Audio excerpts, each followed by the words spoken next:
I am a hot mess tonight because Blake and I, my 4-year-old, had to move the meat chickens by ourselves because my husband was not home and my 7-year-old elected not to help us. So I'm a little bit whooped, but I am here to show you the third night of our sheep out on the wetland easement. And I'll show you where they were last night that I recorded and posted this morning, just so you get an idea of just how short they graze it in a 48-hour period. Side note, this is our main breeding ram this year. He is a Gibraltar ram.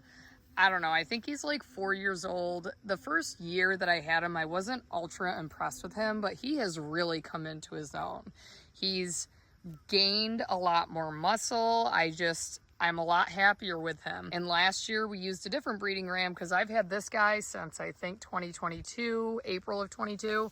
And I didn't use him on a main breeding group. Any babies I had out of him were by pure accident because I had Divinity, the white badger marked ram. And I am very impressed and not disappointed that I'm going to use him for the majority of my flock this year. He is registered because if you're not familiar with the hair sheep world, Gibraltar is located out near Ithaca, New York. I did not buy him from Gibraltar. I bought him from another breeder that bought him from the Gibraltar farm, but they are known for their parasite resistance. So part of the reason I think he was retained as a breeding ram and sold was because of his rate of gain his first year.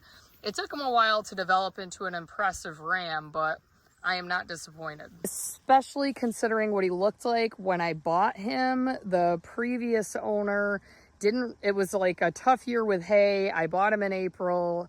She didn't have great quality hay. He looked really rough. So before I put him in with the flock, I dewormed him, isolated him, and he got along great with Divinity because he had previously lived with Divinity. But anyway, back to my sheep and their grazing habits. You can see sheep are grazers and they prefer the stuff that's on the ground, where goats, although I don't have any, the goats that I have are over here on this fence line right now, but goats prefer the stemmy stuff, the woody stuff, so they will, I'm sure, go to this outer lying area and graze primarily on that, where the sheep will stay mostly in the middle on this grass. I don't really have enough goats to see a difference because I only have, I think, 4 Nigerian dwarves. If you know of anybody with a buckling, I really need one because I have a doe and a doeling that need to be bred this year. And I didn't get any babies this year, so I definitely need one.